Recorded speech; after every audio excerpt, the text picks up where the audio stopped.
time in giving profuse thanks to my friends and colleagues. First, I follow two excellent speakers who make it very difficult for me, but more important, I follow my friend and colleague, Mr. Wall. If there's any doubt that this is an important event, look around the room, see your friends and colleagues and the leadership in this room.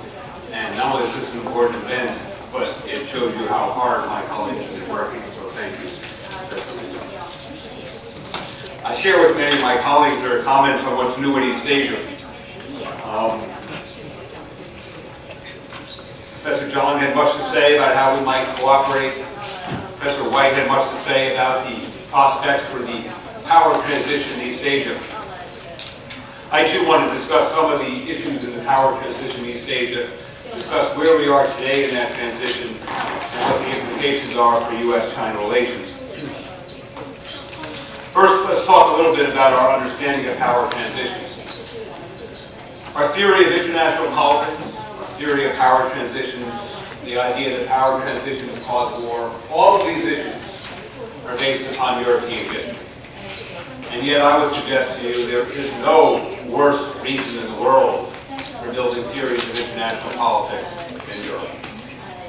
30 countries packed in a small space, no natural boundaries, the most powerful country in the region right in the middle, surrounded by another great power and small buffer states between a third great power.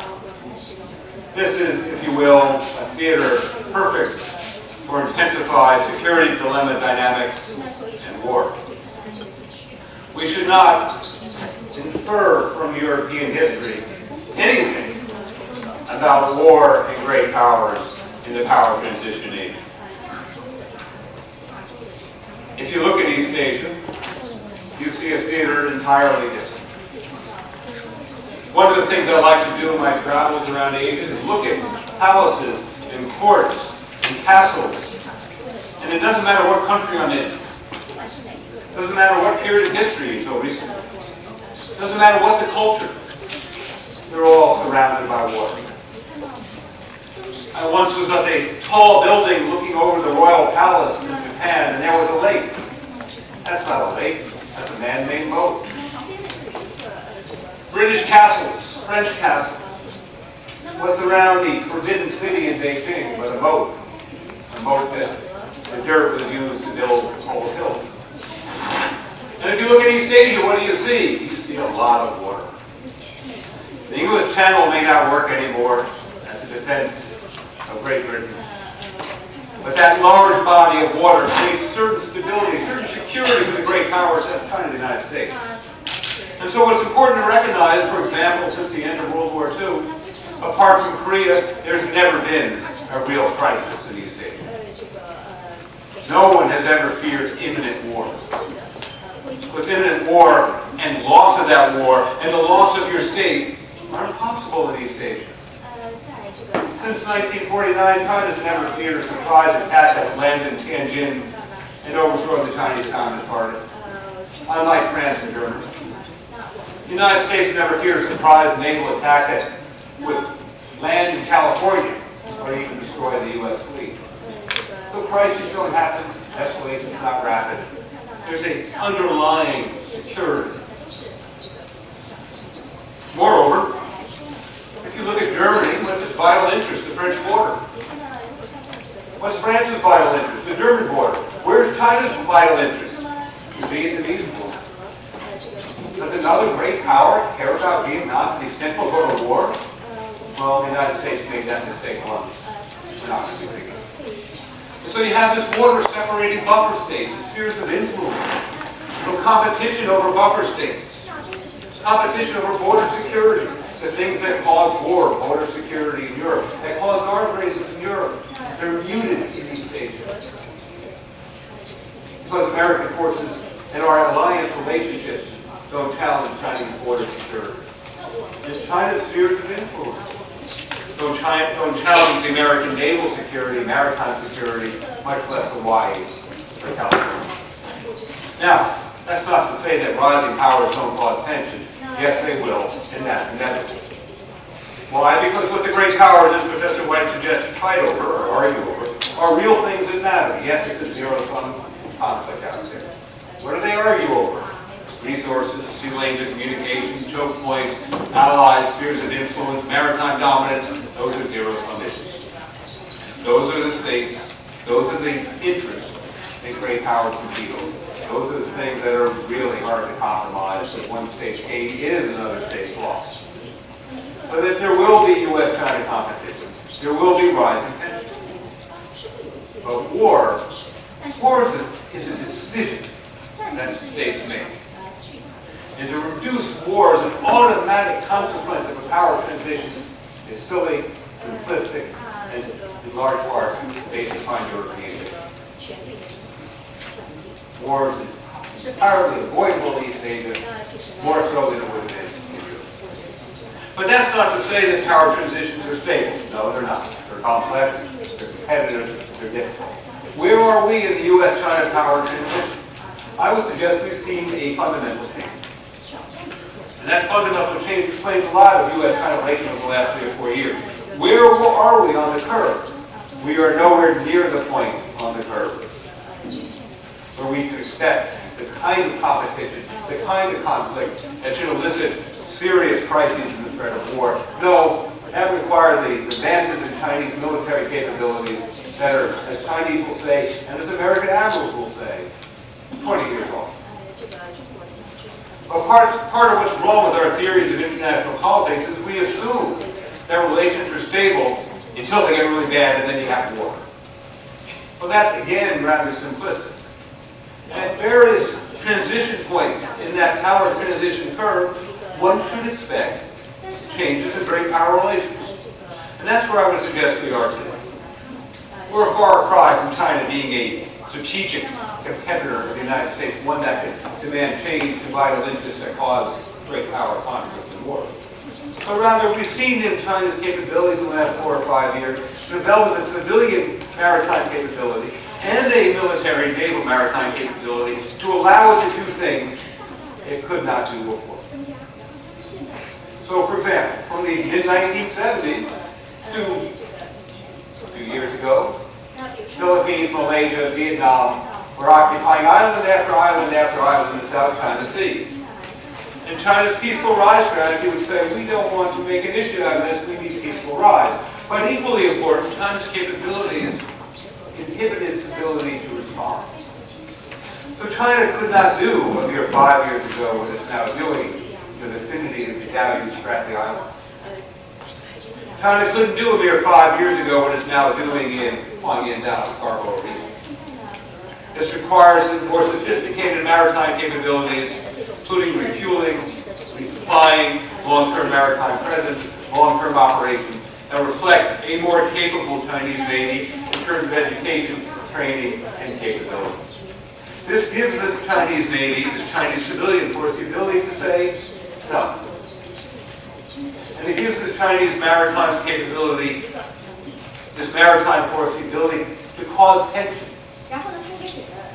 to create regional uncertainty, to raise the stakes, which is, of course, what they want.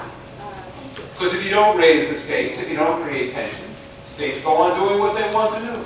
Crises don't happen by accident. Countries cause crises so to make other countries think twice.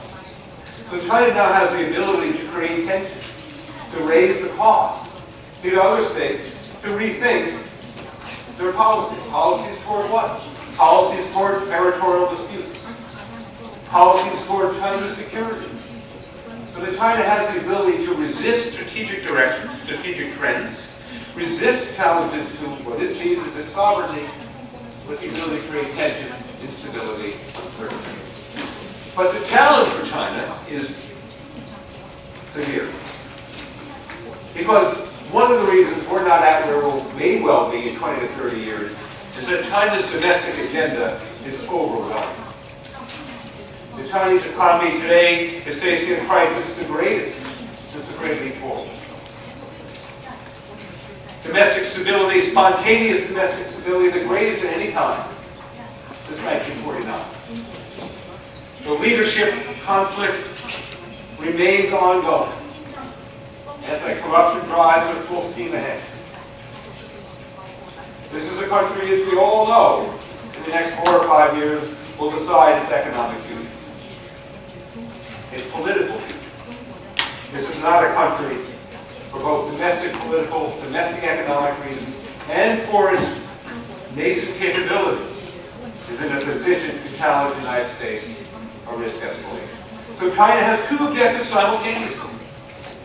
Use these new capabilities to achieve some things in international affairs, and yet maintain the stable U.S.-China relationship.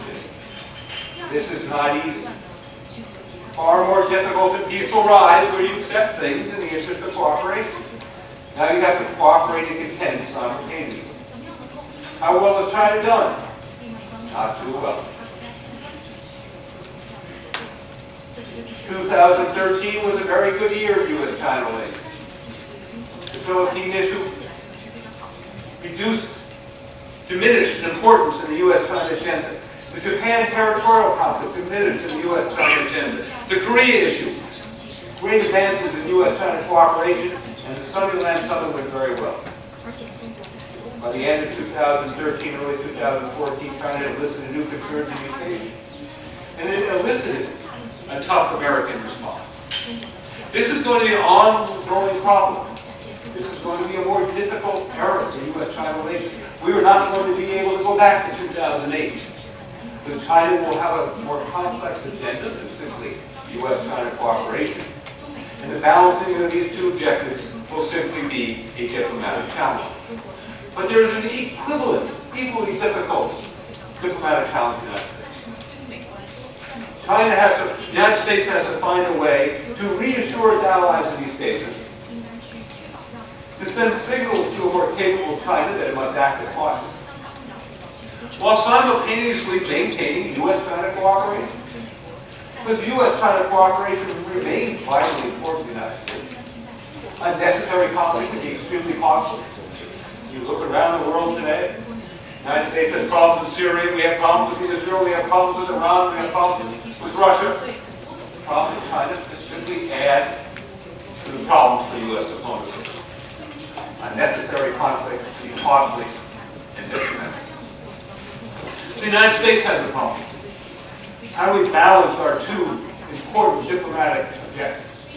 Reassure our allies with a more active, proactive China, and send cautionary signals to Beijing, but still maintain the ability to cooperate on a wide range of issues, foremost of which is maintaining regional stability. How well has the United States done? Not very well, I would suggest. The pivot, overreach. How do I know that? Because I can see the speeches by the National Security Advisor Donald and how different they are from the speeches of Secretary of State Clinton on October 28, 2012, as the President prepared to go to Burma, Thailand, and Cambodia. Gone was the term strategic partnership with Vietnam. Gone was the term sovereignty disputes in East Asia. We had to retreat. How well did we do recently? I would suggest that we went overboard. 3 times the President warned China about the U.S.-Japan treaty. The U.S.-Philippine Defense Agreement, an important accomplishment for American security, but became the headlines of the President's visit. This could have been handled in a more sober way so that Beijing would have gotten the message without the headlines. And the American part, there seems to be an overreaction to what we see as Chinese assertiveness and our allies' insecurity. But the United States should be able to use its considerable, overwhelming capabilities in East Asia to show restraint and to expect our allies to accept American interests as much as we accept it. Going forward, it will be ongoing problems in the United States to manage these two strategic imperatives. Reassure our allies, caution China, and maintain regional stability. Going forward in the short term, there is no reason that this U.S.-China relationship can't be one that is, for the most part, stable and cooperative. Because given the level of capabilities, given where we are in the rise of China, given China's domestic agenda, given America's domestic agenda, both sides should find ways to cooperate, because neither side has is at the point where challenges to the status quo are imperative. China has no interest in challenging the status quo that can be destabilizing, and therefore the Americans should be able to find ways to warn and reassure while not creating instability. But just because it's there doesn't mean it's easy.